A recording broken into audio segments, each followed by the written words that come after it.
Welcome to another S&P 500 analysis. This week, the S&P 500 made all-time high and closed at record high. Does this mean the recovery from the pandemic sell-off is complete and huge drop is coming for the S&P 500? In this video, we will look at some of the things the market is doing or not doing to see if the S&P 500 new high is setting up for a huge drop or it is a sign of more highs to come. On Tuesday, August 18, 2020, the S&P 500 recovered the 1,190 point it had lost from the pandemic sell-off and closed at a new closing high. That's 1 day short of 6 months from its previous all-time closing high made on February 19, 2020. And on Friday, August 21st, it made another new all-time high of 3,399.96 and closed at a record closing high of 3,397.16. In 1 week, the S&P 500 made new high 3 times and closed at new closing high twice. All of these achievements by the S&P 500 seem impressive, but there are things from the market that are raising concerns. Let's go take a look at those things. Looking at this major index chart, the first thing we see is only the S&P 500 and the NASDAQ made new high.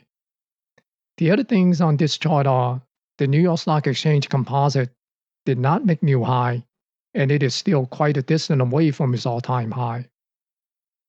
The small cap, the Russell 2000, did not make new high. As a matter of fact, it closed down on Friday as the S&P 500 closed at new closing high. And the Dow Jones Industrial, along with the Dow Jones Transportation, also did not make new high or close at a new high. But the transportation is getting close to its 52 weeks high. Let's take a quick look at the weekly chart of the S&P 500. Then we will look at other things that are also raising some concerns. The S&P 500 had a range of just about 45 points for the week. It gained a little bit more than 24 points for the week. The weekly price is still in one time framing up. The 10 and the 40 weeks moving average are up. Price is above the moving averages and the trend remains to be up. Looking at the sentiment chart, the fear index, the VIX, is still in the neutral zone between 20 and 30. The put-call ratio is under 0.75 and above 0.5, sitting at 0.64 at the close on Friday. Nothing to be concerned with the VIX and the put-call ratio at this time. Now, looking at the New York Stock Exchange daily up-down volume and the daily advanced decline. Every day last week, there was more down volume than up volume, regardless the index is up or down. Definitely a concern. The daily advanced decline, except for Monday, all the other days in the week have more declining issues than advancing issues. Even on the day the index was making new high, this is another concern. On the New York Stock Exchange new high, new low chart, the S&P 500 made new high with contracting new high over new low. When S&P 500 made new high on Tuesday, there were 88 more new highs than new low. And on Friday, it made another new high, and there were only 38 more new highs than new low. Another concern. On this cumulative advanced decline chart, we notice the AD line has been declining during the week while the S&P 500 was making new highs. This negative divergence is a major concern because it happened on consecutive multiple days on multiple highs. Now let's take a look at the NASDAQ market. This week I added the up-down volume and the daily advanced decline for the NASDAQ market. The up-down volume ratio continued to be low as the index makes new high. Except for Monday, every day of last week, there were more declining issues than advancing issues. Even on those days, the index was making new highs and closing with a new closing high. Definitely a concern. On the new high, new low chart, not only the number of new highs is low, but also declining throughout the week as the index was making new high and closing at new closing high. That's another concern. The NASDAQ cumulative daily advance and decline, we see consecutive day with declining AD line as the index was making consecutive new high, another major concern. Let's recap a bit before we move on to look at the S&P 500 price action.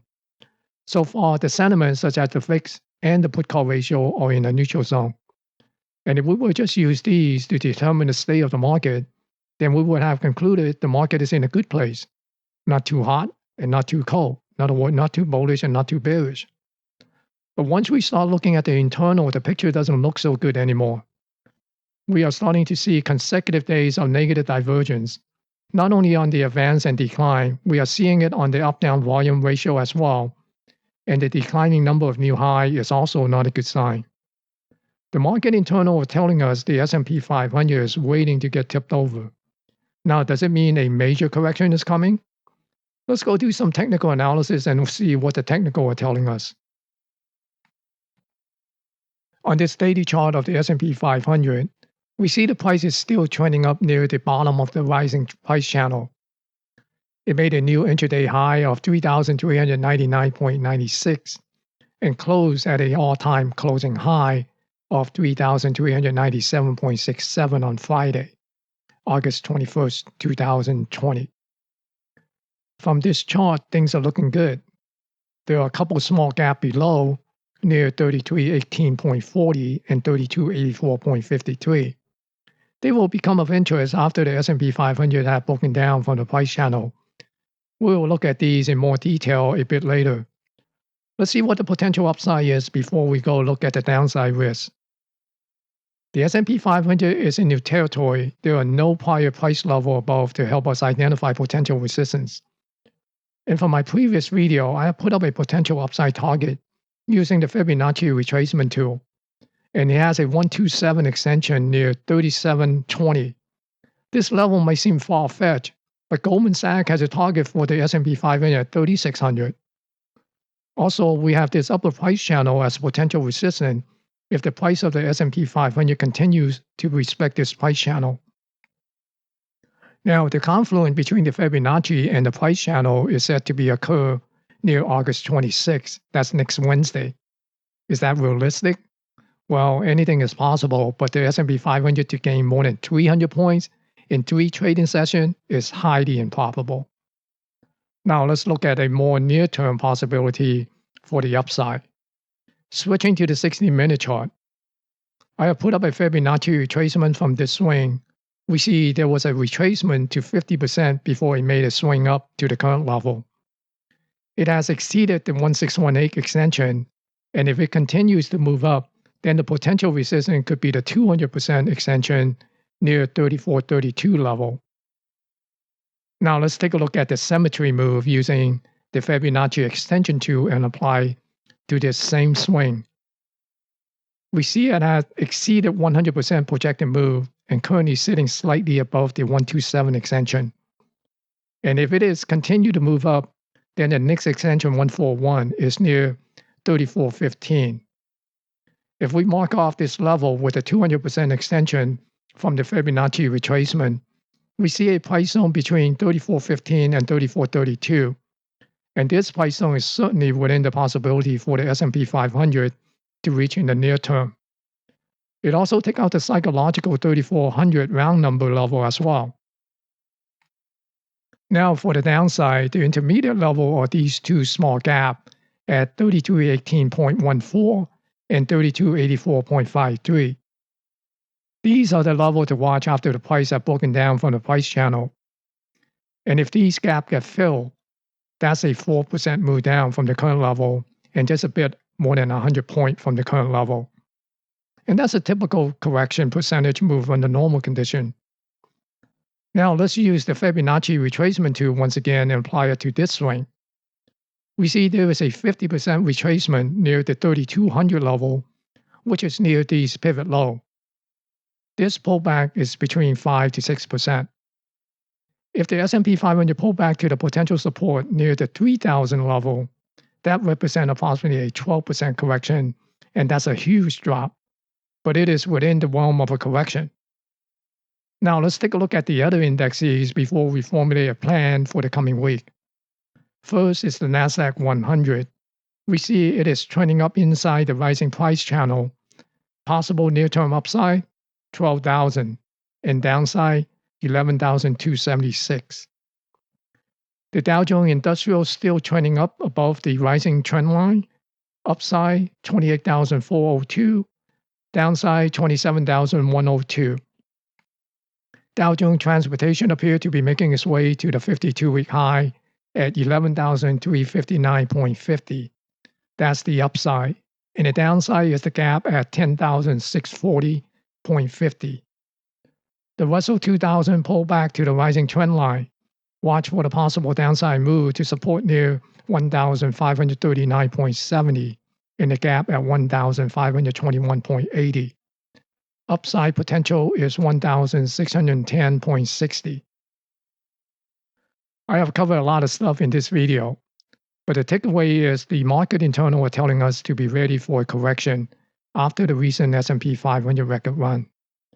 The technical are telling us that there could be another small push to above the 3,400. Then a 3 to 5% correction from the S&P 500 is highly probable due to the negative divergence from the new high, new low, the up-down volume ratio, and the cumulative daily advance decline.